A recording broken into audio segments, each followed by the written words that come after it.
Alex had always dreamed of living in a peaceful suburban neighborhood.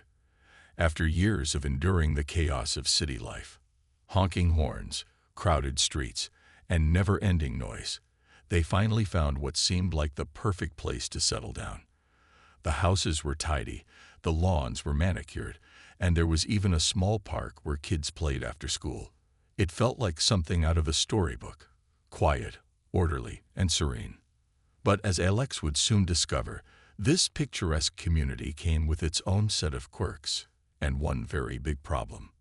When Alex first moved into their modest home on Maple Street, everything seemed fine. Neighbors greeted them warmly, offering baked goods and tips about the best local grocery stores. There was a sense of camaraderie among residents, reinforced by the presence of the Homeowners Association, HOA. The HOA prided itself on maintaining high standards for the neighborhood. From ensuring every lawn was perfectly trimmed to enforcing rules about holiday decorations, the HOA made sure things ran smoothly. At least, that's how it appeared at first glance. But beneath the surface of this seemingly idyllic suburb lurked a storm waiting to happen, or rather, a person. Her name was Karen, and she was infamous around the block. To call her opinionated would be an understatement.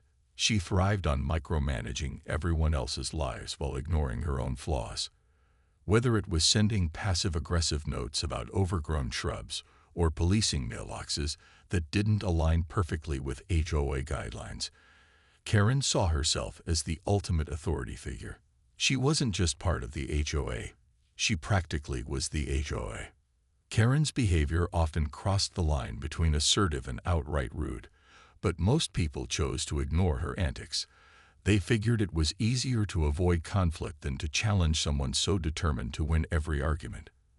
That worked for a while, until Alex became her latest target. It all started innocently enough. One afternoon, Alex noticed Karen's SUV parked directly in front of their driveway. At first, they assumed it was a simple oversight. Maybe Karen had been in a hurry or hadn't realized the inconvenience she was causing. So Alex politely knocked on her door, introduced themselves, and asked if she could move her car. Karen's response caught Alex off guard. Instead of apologizing, she smirked and said, "Oh, don't worry about it. No one uses your driveway anyway." Alex blinked, taken aback by the dismissive tone. They tried to explain that they planned to buy a car soon, but Karen waved them off, saying, "We'll see." And just like that, the seed of frustration was planted. What bothered Alex most wasn't just the parking issue. It was Karen's attitude. She acted as though the neighborhood belonged to her and everyone else was merely renting space from Her Royal Highness. Over the next few weeks, Alex kept a close eye on their driveway, hoping the incident wouldn't repeat itself. Unfortunately, it did, and far more frequently than they'd anticipated. Each time Karen parked there, Alex felt a mix of irritation and helplessness. Why couldn't she just use her own driveway? Or the street? Was it really too much to ask? Little did Alex know, this was only the beginning of a saga that would test their patience, resourcefulness, and determination. What started as a minor annoyance would soon spiral into a full-blown battle, one that would leave the entire neighborhood talking. For now, though, Alex tried to stay optimistic. After all, how bad could things really get? With a newfound sense of purpose, Alex dove headfirst into turning their driveway into a fire lane. The idea felt almost surreal, like something out of a movie where the underdog pulls off an unexpected win. But this wasn't fiction. It was real life, and Alex was determined to make it happen. They started by reaching out to the local fire department, explaining their situation in detail during a phone call. To Alex's relief, the person on the other end of the line was understanding and helpful. "Let me get this straight," the firefighter said after hearing Alex's story. "You've got someone repeatedly blocking your driveway, and you're looking into making it a fire lane. That's actually not uncommon. We see cases like this from time to time." Alex nodded even though the firefighter couldn't see them. "Exactly," they replied. "I just want to protect my property, and make sure no one can block access anymore. Plus, having a fire lane designation seems like a practical solution for safety reasons too. The firefighter agreed, emphasizing that fire lanes weren't just about convenience. They were critical for emergency vehicles needing quick access in case of an incident. He walked Alex through the process step by step, explaining what documents they'd need to submit and how inspections worked. By the end of the call, Alex felt confident and ready to move forward. Over the next few days, Alex gathered everything required: proof of homeownership, photos of Karen's car blocking the driveway, and a detailed letter outlining why the fire lane designation was necessary. They also included copies of previous complaints made to the HOA, showing that they had tried resolving the issue amicably before taking legal action. With all the paperwork neatly organized, Alex submitted their application to the city office. While waiting for approval, Alex couldn't help but feel a mix of excitement and nervousness. What if Karen found out? Would she retaliate before the process was complete? These thoughts lingered in the back of Alex's mind, but they pushed them aside, focusing instead on the bigger picture. This wasn't just about winning against Karen. It was about setting boundaries and standing up for themselves in a way that mattered. Weeks passed, and finally, the day came when Alex received confirmation from the city. Their driveway had officially been designated as a fire lane. A bright red sign with bold white letters reading "No Parking." Fire lane would soon be installed at the entrance. Alex could hardly contain their excitement. For months, they had felt powerless against Karen's antics, but now they finally had the upper hand, and it was completely legal. Before the sign arrived, Alex decided to notify Karen formally. They drafted a polite yet firm letter explaining the new development and included a copy of the official documentation from the city.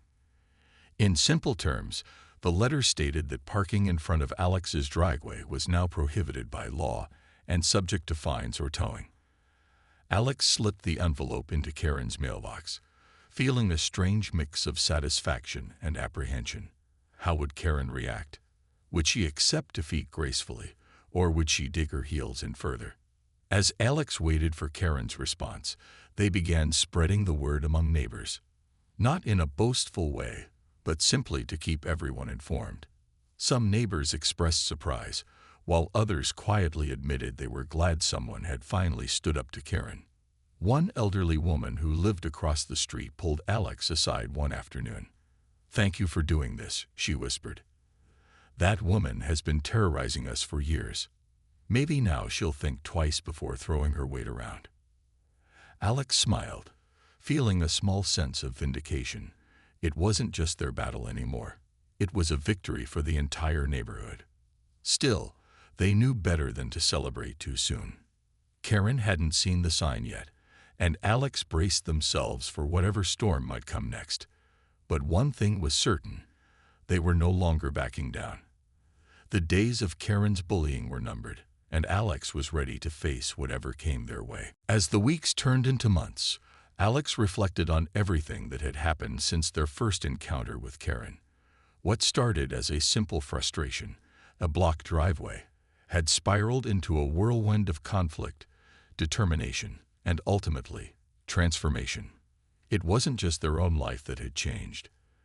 The entire neighborhood seemed to breathe easier now. The air of tension that had once lingered over Maple Street was gone, replaced by a sense of unity and shared purpose. Karen's eventual departure felt almost anticlimactic. One day, her house sat empty, its windows dark, and its driveway bare. A "For Sale" sign stood proudly in the front yard, swaying gently in the breeze. No grand announcement or dramatic farewell. She simply disappeared, leaving behind only whispers among the neighbors. Some speculated she'd grown tired of being ostracized, while others joked that she'd moved to another neighborhood where she could reign supreme without resistance. Whatever the reason, no one mourned her absence. With Karen gone, the HOA meetings became far less contentious. Discussions focused on practical matters like improving street lighting, organizing seasonal events, and planning community projects. Even the board members seemed more relaxed, freed from the constant drama Karen had brought. Alex noticed how much smoother things ran when people worked together instead of against each other. They even volunteered to help draft proposals for upcoming initiatives, earning nods of approval from neighbors who appreciated their proactive attitude. The block party tradition continued too, becoming an annual event that everyone looked forward to. Each year, it grew bigger and better, with new families joining in and older residents sharing stories about how the neighborhood used to be.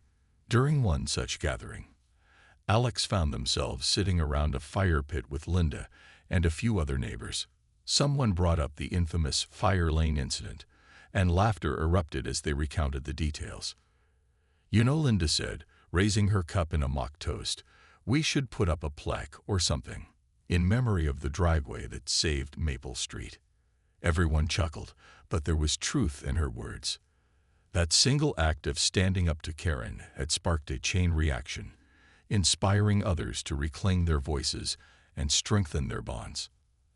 Alex smiled, feeling a quiet pride swell within them. They hadn't set out to change the neighborhood. They'd only wanted to protect their property. But sometimes small actions led to big results. On a personal level, Alex learned invaluable lessons about resilience and self-advocacy.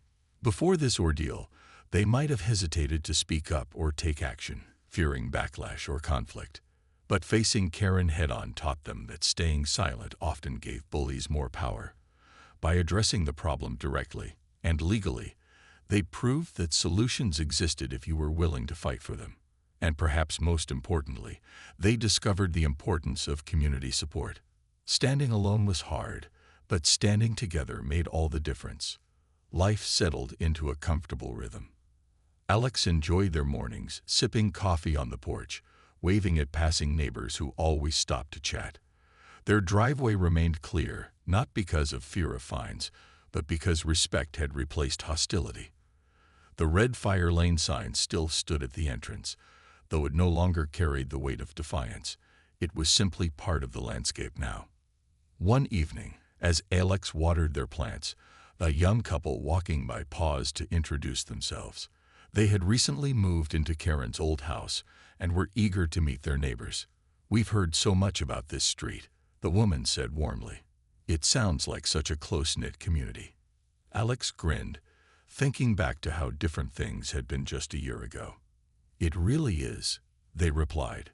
"And trust me, it's worth sticking around for."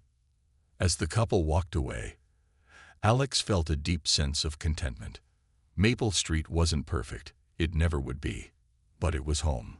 Through perseverance, courage, and a little creativity, Alex had helped turn a challenging situation into something positive. The battle with Karen had tested their limits, but it also revealed their strength. And in the end, that strength had brought them exactly what they'd been searching for all along: peace, belonging, and a neighborhood they could truly call their own. The first clash between Alex and Karen was just the tip of the iceberg, but it set the tone for everything that would follow. At first, Alex tried to brush off Karen's behavior as an isolated incident, a minor inconvenience caused by someone who didn't know any better. But as the days went by, it became painfully clear that this wasn't going to blow over. If anything, Karen seemed to be doubling down on her antics, almost as if she enjoyed causing trouble. One evening, Alex returned home after a long day at work. The commute had been stressful, and all they wanted was to unwind in the comfort of their own home. But when they pulled up to their house, their hearts sank. There it was again, Karen's SUV, parked squarely in front of their driveway. This time, there was no mistaking it. The car was positioned deliberately, leaving no room for even a bicycle to squeeze through. Alex sighed deeply, trying to calm the rising frustration bubbling inside them. They reminded themselves to stay composed and handle the situation like an adult. With a deep breath, Alex marched over to Karen's house, which was just 2 doors down. They rang the doorbell and waited, rehearsing what they planned to say in their head. When Karen finally opened the door, she looked surprised, or perhaps feigned surprise, to see Alex standing there. Before she could speak, Alex launched into their rehearsed speech. "Hi, Karen," they began politely. "I noticed your car is parked in my driveway again. I really need you to move it so I can park my car properly." Karen crossed her arms and tilted her head slightly, studying Alex with an unreadable expression. Then, without missing a beat, she responded with a smirk. "Oh, come on. You don't even own a car yet. What's the big deal?" Her tone was dripping with condescension, as though Alex's concerns were trivial and unworthy of attention. Alex felt their cheeks flush with embarrassment and anger, but they forced themselves to remain calm. "That's not the point," Alex replied firmly. "It's still my property, and I'd appreciate it if you didn't block it. Plus, I'm planning to buy a car soon, so this needs to stop now." Karen rolled her eyes dramatically, making Alex feel like a child being scolded by a parent. "Well, maybe you should have thought about that before moving here," she shot back dismissively. "Look, I'll move it later. Don't get your panties in a twist." With that, she turned around and closed the door, leaving Alex standing there, stunned and fuming. As Alex walked back to their house, they couldn't shake the feeling of helplessness that washed over them. How could someone be so entitled? They replayed the conversation in their mind, wondering if they should have said something differently. Maybe they should have been firmer, or maybe they should have reported her to the HOA right then and there. But part of them hoped this would be the last time. They clung to the naive belief that Karen might actually listen. Unfortunately, their hope was short-lived. Over the next few weeks, Karen continued to treat Alex's driveway as her personal parking space. Sometimes, she left notes on her windshield claiming she'd only be gone for 5 minutes, but those 5 minutes often stretched into hours. Other times, she didn't bother explaining herself at all. Each time Alex confronted her, Karen grew more defensive, throwing out excuses or accusing Alex of being overly sensitive. It was exhausting. What made matters worse was the lack of support from other neighbors. Alex hesitated to involve anyone else, fearing they'd come across as petty or dramatic. But when they did mention the issue casually during conversations, most people shrugged it off. "That's just Karen," one neighbor said with a laugh. "She does whatever she wants." Another offered sympathy but admitted they avoided crossing Karen because she always finds a way to make your life miserable. Despite the growing frustration, Alex tried to keep things in perspective. They reminded themselves that this was just a phase, that eventually Karen would tire of her games, or someone else would step in to mediate. But deep down, Alex knew they couldn't ignore the problem forever. Something had to give. And as the weeks dragged on, Alex started thinking outside the box, searching for ways to reclaim their driveway once and for all. Little did they know, their quest for justice was about to take an unexpected turn, one that would change the neighborhood dynamic forever. With the fire lane officially in place and Karen's influence waning, Alex finally experienced a sense of peace they hadn't felt since moving to Maple Street. The driveway was no longer a battleground. It was simply their driveway again. More importantly, the neighborhood dynamic had shifted in subtle but significant ways. Neighbors who had once tiptoed around Karen now walked with a little more confidence, knowing that standing up to her wasn't impossible. Alex's victory had become a catalyst for change. Karen, however, wasn't ready to disappear quietly. While she stopped parking in front of Alex's driveway, she found other ways to assert her presence. She began nitpicking minor infractions, like someone's trash can being left out an hour too long or a garden hose stretched across a sidewalk, and reporting them to the HOA. At first, it seemed like she was trying to regain control by targeting anyone who dared defy her. But her tactics were losing their sting. People had grown wise to her games, and many ignored her complaints altogether. One day, as Alex was heading out to run errands, they noticed a group of neighbors gathered near the park. Curious, they wandered over and realized the group was discussing plans to organize a block party. It was something several residents had talked about doing for years, but no one had ever taken the initiative, partly because Karen had always dismissed such ideas as frivolous or a waste of HOA funds. This time, though, the conversation felt different. There was excitement in the air, and when Alex approached, one neighbor turned to them with a smile. "Hey, Alex," he said cheerfully. "We're thinking of hosting a block party next month. What do you think? You should help us plan it." Alex hesitated for a moment, surprised by the invitation. "I'd love to," they replied after a beat. "But what about, you know?" They glanced toward Karen's house, leaving the rest unsaid. The neighbor laughed, shaking his head. "Don't worry about her. We've already got enough people signed up to make this happen. If she doesn't want to join, that's her loss." It was a small yet powerful moment, a sign that Karen's grip on the neighborhood was loosening. For so long, she had dictated everything from holiday decorations to acceptable lawn lengths, but now the community was finding its voice. Alex eagerly joined the planning committee, contributing ideas and helping coordinate logistics. The block party quickly became a neighborhood-wide effort, with everyone pitching in to make it special. On the day of the event, Maple Street transformed into a lively hub of laughter, music, and food. Kids ran around playing tag while adults chatted over plates of homemade dishes. Even the usually reserved HOA president mingled freely, joking with neighbors he'd barely spoken to before. As Alex stood back and watched the scene unfold, they couldn't help but feel proud, not just of themselves, but of the entire community. What had started as a personal battle against Karen had blossomed into something much bigger, a renewed sense of camaraderie and belonging. Karen, predictably, stayed home during the block party. Her absence was noted but not lamented.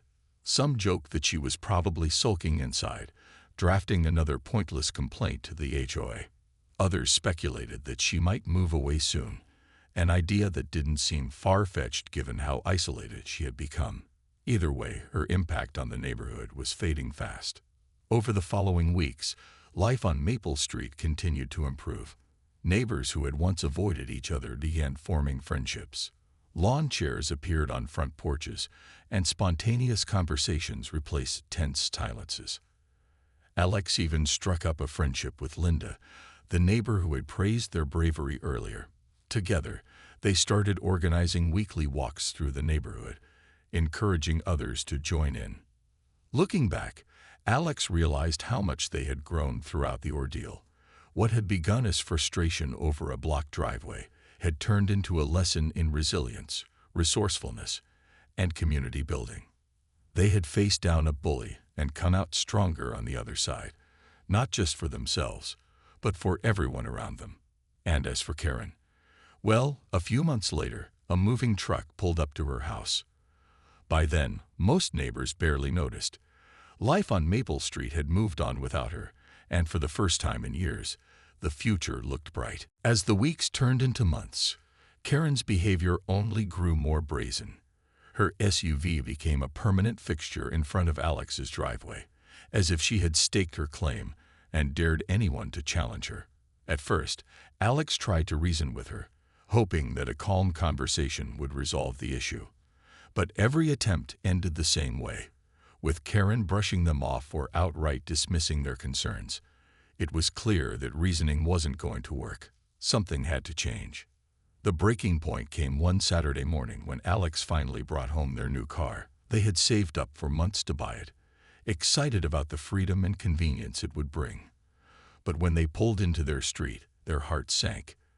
There it was again, Karen's SUV, parked squarely in front of their driveway. This time, there was no excuse.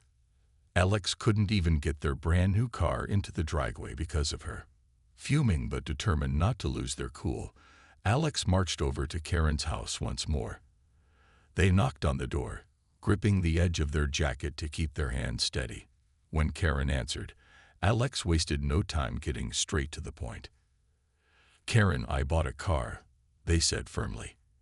"It's sitting out there right now, and I can't park it in my driveway because of your vehicle. Please move it immediately." Karen raised an eyebrow, clearly unimpressed.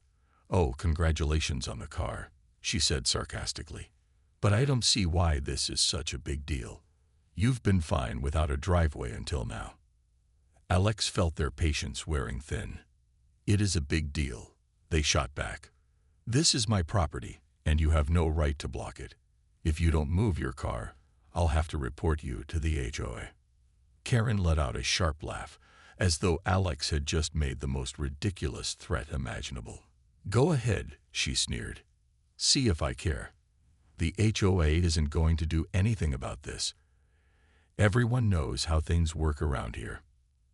And unfortunately, she was right.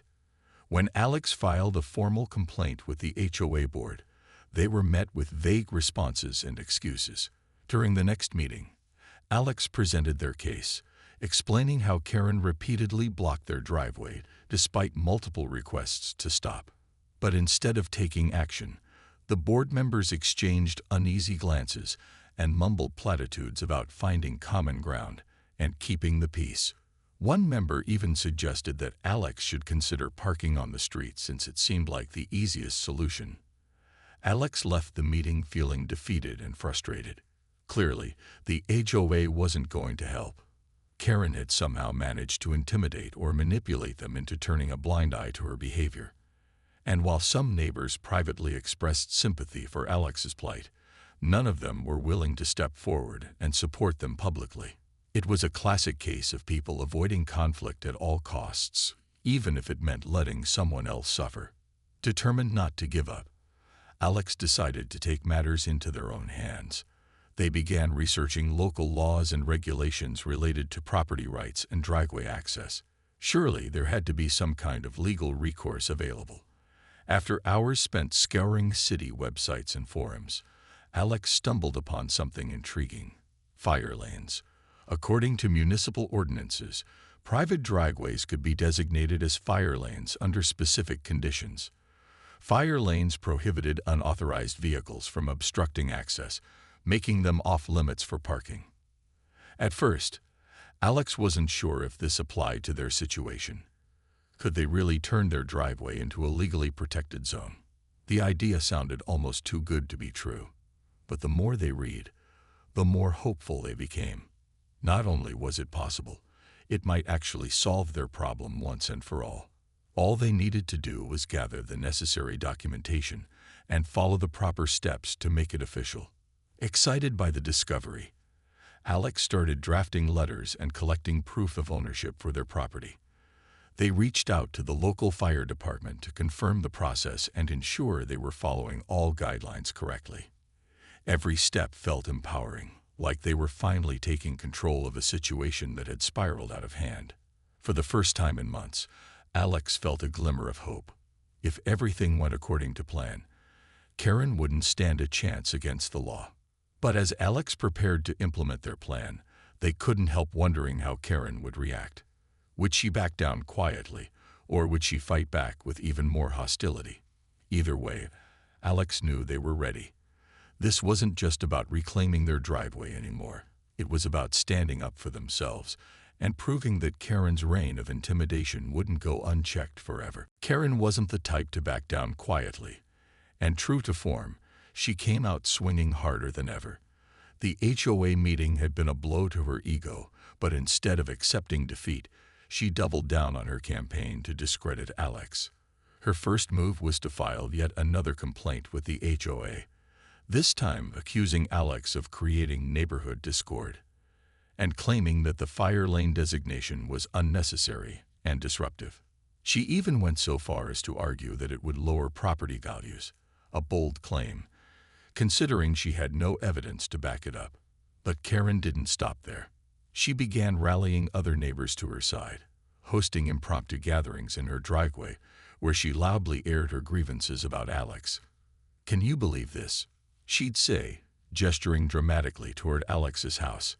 "They think they're above everyone else now, turning their driveway into some kind of VIP zone. What's next? A moat around the property." Some neighbors listened politely but seemed unimpressed, while others nodded along, caught up in Karen's theatrics. What Karen hadn't anticipated, however, was how many people were quietly rooting for Alex. Over the past few months, her behavior had worn thin on more than just Alex. Several neighbors had grown tired of her constant meddling and sense of entitlement. When one neighbor casually mentioned during a conversation that Alex had handled the situation professionally and legally, word spread quickly. Even those who hadn't taken sides before started to see Karen's complaints for what they were: sour grapes. Still, Karen refused to let go. In a last-ditch effort to undermine Alex, she decided to take her case directly to the city. She called the municipal office, demanding an explanation for why Alex's driveway had been granted fire lane status. To her surprise, and likely disappointment, the city representative confirmed that the process had been followed correctly and that the designation was entirely legitimate. When Karen pressed further, arguing that Alex had somehow manipulated the system, the representative grew curt. "Ma'am," they said firmly, "this isn't a negotiation. The decision is final." Defeated but unwilling to admit it, Karen retreated to lick her wounds. Meanwhile, Alex continued to stay calm and composed, focusing on maintaining their newfound peace. They made sure to keep copies of all correspondence with the city and the HOA, just in case Karen tried anything else. They also took care to document every interaction with her, ensuring they had a paper trail if things escalated again. It wasn't paranoia, it was preparation. One afternoon, as Alex was watering their plants in the front yard, a neighbor named Linda approached them hesitantly. Linda had always been friendly but not particularly close to Alex. Today, though, she seemed unusually serious. "Hey, Alex," she began, glancing around as if making sure no one else was listening. "I just wanted to say, I think what you did was really brave. Karen's been bullying this neighborhood for years, and nobody's ever stood up to her like that. You've inspired a lot of us." Alex blinked, caught off guard by the unexpected compliment. "Thank you," they replied sincerely. "It hasn't been easy, but I couldn't keep letting her walk all over me, or anyone else." Linda nodded, lowering her voice. "Honestly, we've all been waiting for someone to put her in her place, and now that you've done it, I think she's going to back off. For good." As the weeks passed, it became clear that Linda was right. Karen's influence within the HOA began to wane. Her attempts to rally support fell flat, and even those who had once feared crossing her started speaking up against her behavior. At the next HOA meeting, when Karen tried to bring up Alex's fire lane yet again, the board president cut her off mid-sentence. "We've already addressed this issue multiple times," he said firmly. "The matter is closed. Let's move on to something productive." For Alex, the change was palpable. Neighbors who had previously avoided eye contact or crossed the street to avoid talking to them now greeted them warmly. Some even stopped by to thank them for standing up to Karen.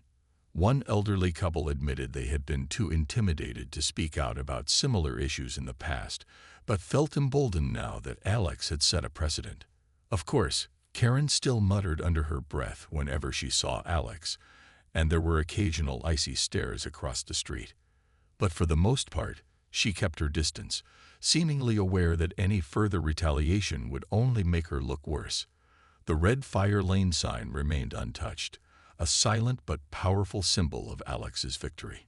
Looking back, Alex realized that the fight hadn't just been about reclaiming their driveway.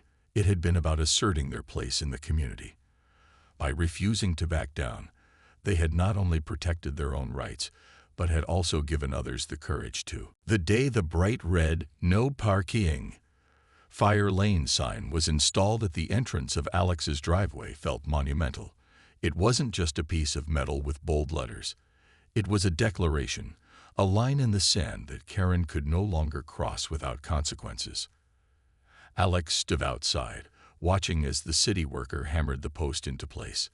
The sign gleamed in the sunlight, its message impossible to ignore. For the first time in months, Alex felt a deep sense of relief wash over them. This was it, the moment when they finally took back control. But Alex knew better than to assume Karen would simply roll over and accept defeat. If anything, she was likely to double down on her usual tactics: bluster, manipulation, or outright denial. So, before things escalated further, Alex decided to play it smart. They sent a follow-up email to the HOA board, attaching copies of the official fire lane documentation along with photos of the newly installed sign. In the email, Alex explained the situation clearly and calmly, emphasizing that the designation was now legally binding and enforced by local authorities. They also made sure to mention that any violations would result in fines or towing, not just for Karen, but for anyone who ignored the rules. Then came the moment Alex had been dreading, confronting Karen directly. Armed with printed copies of the documents and a firm resolve, they knocked on Karen's door. When she opened it, Alex didn't give her a chance to interrupt or deflect.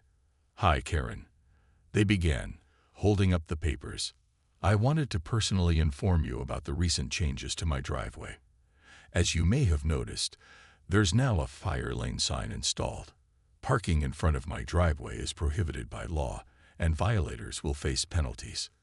Karen's expression shifted rapidly, from confusion to disbelief, then to anger.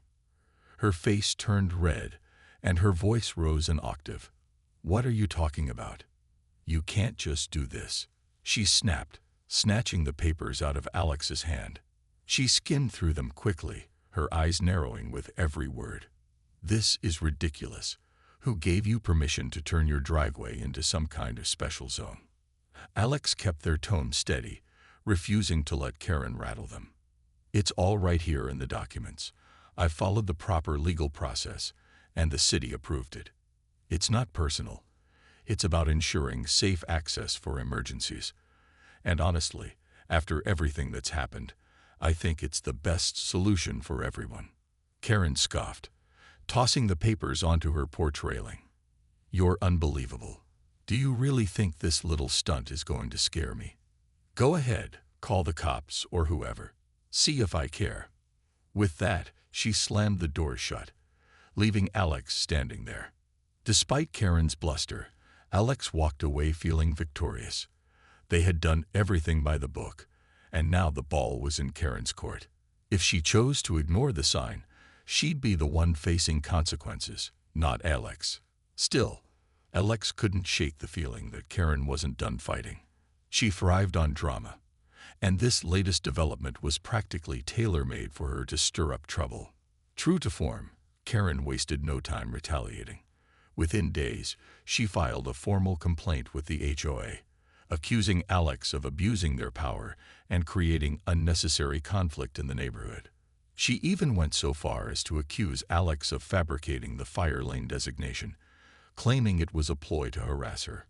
To bolster her case, Karen began spreading rumors among the neighbors, painting herself as the victim and Alex as the villain.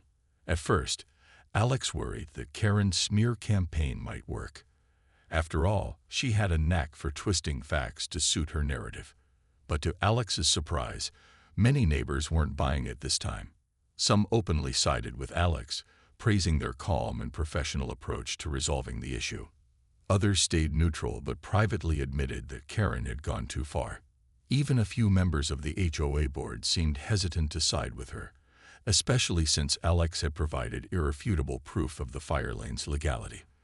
When the HOA called a meeting to address Karen's complaint, Alex arrived prepared. They'd brought copies of all relevant documents, the fire department's approval, the city's letter, and even photos of Karen's car blocking the driveway. During the meeting, Alex presented their case methodically, speaking in a clear and measured tone. "This isn't about targeting anyone," they said. "It's about protecting my property and ensuring safety for everyone. The fire lane designation is legal, necessary, and enforceable. There's nothing more to discuss." Karen, on the other hand, grew increasingly flustered as the meeting progressed. Her arguments lacked substance, relying instead on vague accusations and emotional appeals. By the end of the session, it was clear that her complaints held no weight. Even the HOA president, who had previously avoided